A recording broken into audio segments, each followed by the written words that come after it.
So again, we want to welcome everyone to Friendship United Methodist Church. We are located in Berlin, Maryland. We have worship every Sunday morning at 10:15, and we welcome all that can come and join us. And today we're going to take a look at the scripture, Job, chapter 23, verses 1 through 9. Then Job replied, "Even today my complaint is bitter. His hand is heavy in spite of my groaning. If only I knew where to find him. If only I could go to his dwelling. I could state my case before him and fill my mouth with arguments. I would find out what he would answer me and consider what he would say to me. Would he vigorously oppose me? No, he would not press charges against me. There the upright can establish their innocence before him, and there I would be delivered forever from my judge. But if I go to the east, he is not there. If I go to the west, I do not find him. When he is at work in the north, I do not see him. When he turns to the south, I catch no glimpse of him." Thank you, God, for your word, for we know that it is true.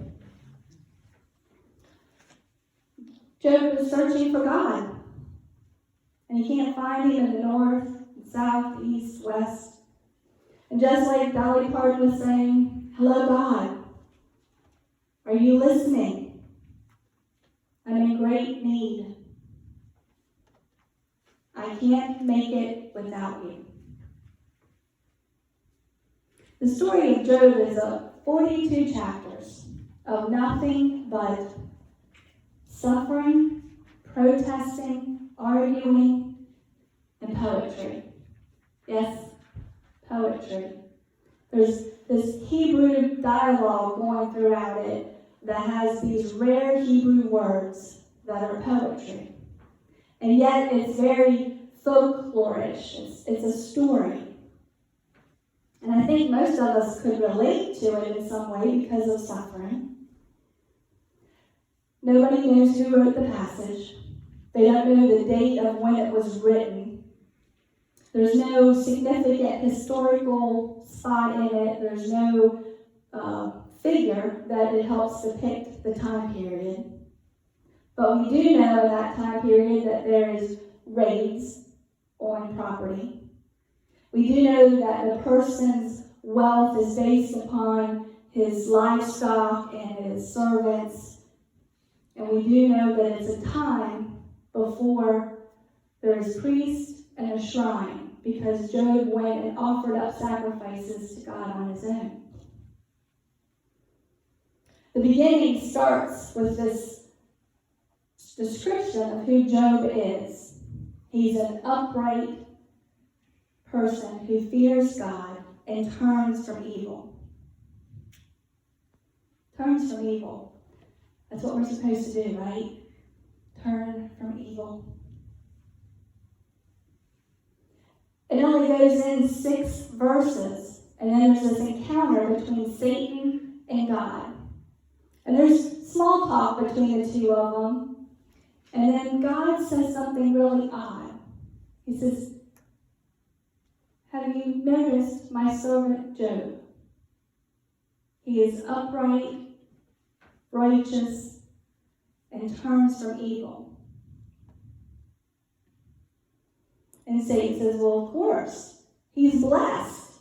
He has all this property. He has all these servants. He has all these animals. Of course he's blessed. If he didn't have all that, how would he really be?" And God agrees to allow Job to have loss. And within one day, there is 4 messengers that comes to see Job. And the first messenger comes and he says there's this group of people that have came and raided your property. They've taken all your donkeys and ox and killed all your slaves. The second messenger comes very shortly after that, and he says, there was a mighty ball of fire that comes from the heavens, and it killed all your sheep and all your servants. At this time, Job is probably trying to find some place to sit down as he's trying to wrap his head around what's going on. The third messenger comes and says, similar to the first messenger, this other group of raiders come and steal more sheep or more animals and kill his servants. And now as Job's head is spinning, as he's trying to process all the loss that he's had, the biggest loss comes.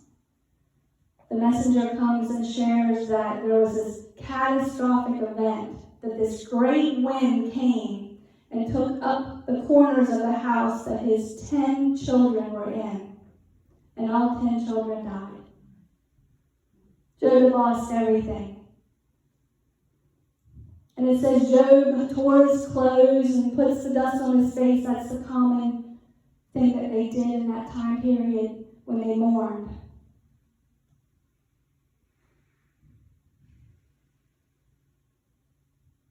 Job's wife actually says to him,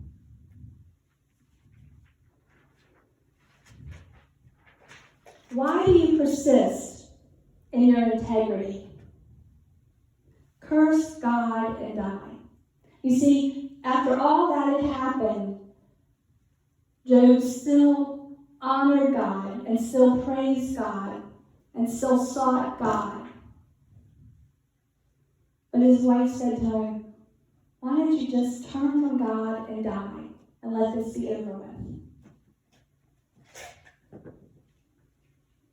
Job's friends were watching this from afar. But there was this second meeting of God and Satan. And God kind of points out how well Job had did in this encounter, how he was still honoring God. And Satan says, "Well, sure. It's not personal to him. It's not him physically. If it was skin on skin and flesh and bone, that would be different. Be a different story if Job was suffering personally." And I don't quite understand this, and I don't know. I need to read a little bit more on it, that God would allow the suffering. But I can see God stepping back and maybe nodding his head to allow Satan to test Job a little bit more. And he inflicts these sores all over his body, from the top of his head to the soles of his feet. You know yourself when you have blisters on the bottom of your feet how hard it is to walk, let alone have sores on the bottom of your feet. Job sat in the dust in pain, because every time you move, those sores twinge and titch, and the smell and the hurt and the pain. And I don't know about you, but when I keep getting knocked down, boy, can I have a pity party for myself. I've lost all my servants, I've lost all my children, I've lost all my wealth, I've got sores all over my body. Boy, can I have had a big pity party for myself. And Job doesn't. Job still honors God. He never complains that God caused this. He never thinks ill of God in that way. Now, he's searching for him, as we read in the passage. He wants to talk to him and try to find out what's going on. But Job's friends decide to come and comfort him. Comfort him. And it says when they see Job from far off, they don't recognize him. Well, you probably wouldn't recognize him if you had all that loss and you have sores all over your body. And it says his 3 friends come and sit with him in the dust for a week and mourn with him without speaking. Only guys can do that. Women can't do that. So they sat there for a week. And then they begin this constant debate and arguing back and forth, and Job is protesting the whole time because his friends say that it's all Job's fault, that he had to have sinned to cause all of this, that it was all Job's fault that his children died, it was all Job's fault that everything happened, that he had to have sinned this horrific sin. And Job protests and says, no, I didn't. Do you see how Satan is working in this picture? He created all the things that had happened. He created the sores on the body. And now he's got his friends there who are filling Job with negativity and evil. That happens a lot, doesn't it? We hear those voices.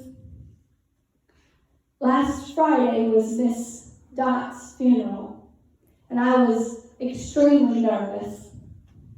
And I left my house to come over, and we live on a country road similar to this here where Friendship is. And I get going down the road, and there's a car coming, and there's something up ahead in the road, flat on the road. So I can't get over, and I didn't straddle it, I didn't go off the road, so I hit what this little patch was. And as soon as I hit it, the smell wafted up. And I knew exactly what that smell was. Several years ago, I was a caterer, and I delivered food in my van for events. And I was actually coming over here to Willard's, Whaleyville area, delivering food. And we were on a back windy road. I said we, it's me in the van. Back windy road. And I hit a skunk. Now, when you hit a skunk right on, you can only imagine how the car smells. I had to pull into this person's driveway and deliver delicious, yummy food while smelling like a skunk. So I knew exactly what this smell was when I hit it. And immediately in my head, this battle started going on, that Satan was just trying to distract me from what was going to happen. I was going to Miss Dot's funeral, and I had to be prepared. And Satan, you know how your mind goes. It goes all over the place. I had to stop at a little store to pick up a few things. And I went in and got them, and when I came out, I'm walking to the car, and I could see these two ladies sitting in a car. And as I get closer, they're looking at me, and then they look at each other, and they just giggle. And I take a few more steps, and they look at me, and they look at each other, and they giggle. And as I get one more step closer to the car, again I get the waft. I know exactly what they're giggling about.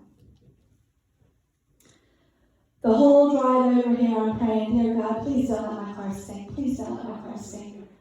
I don't want someone to park beside me in the parking lot and it smell like skunk.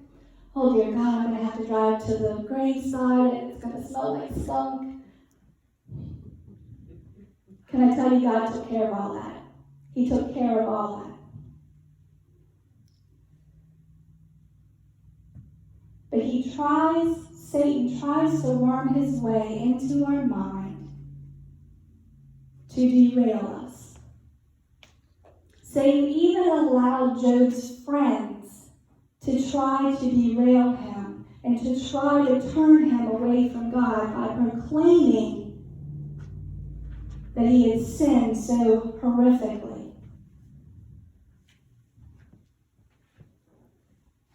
We have to be mindful that Satan is there and he will try to do that. But as I pondered this on my ride over on Friday, I also recognized that Satan wasn't the one that hit that skunk on my way here Friday. I was. Because I didn't turn or move or slow down. So sometimes we have to take responsibility for ourselves and not allow Satan to climb on our back. And that is exactly what Job does. He does not allow his friends to allow Satan to climb on his back. He proclaims his innocence throughout this whole book. We need to proclaim our innocence and faith in God throughout our whole life. As suffering and horrible as the story of Job is, because there's been times that I have not wanted to read it because it was just so hard to read. It was so hard to see someone suffer like that. But there is a happy ending. You see, at the end of Job, if you read the book, the good book, it explains how Job is healed of all his sores and that he is blessed doubly than what he was before. He had more children, he had more servants, he had more animals, and his life was blessed more than it was in the beginning. We can't allow Satan to run our lives.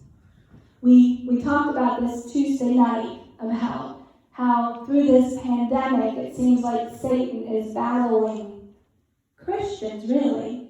We weren't allowed to meet, we weren't allowed to come together, we weren't allowed to worship like we normally would.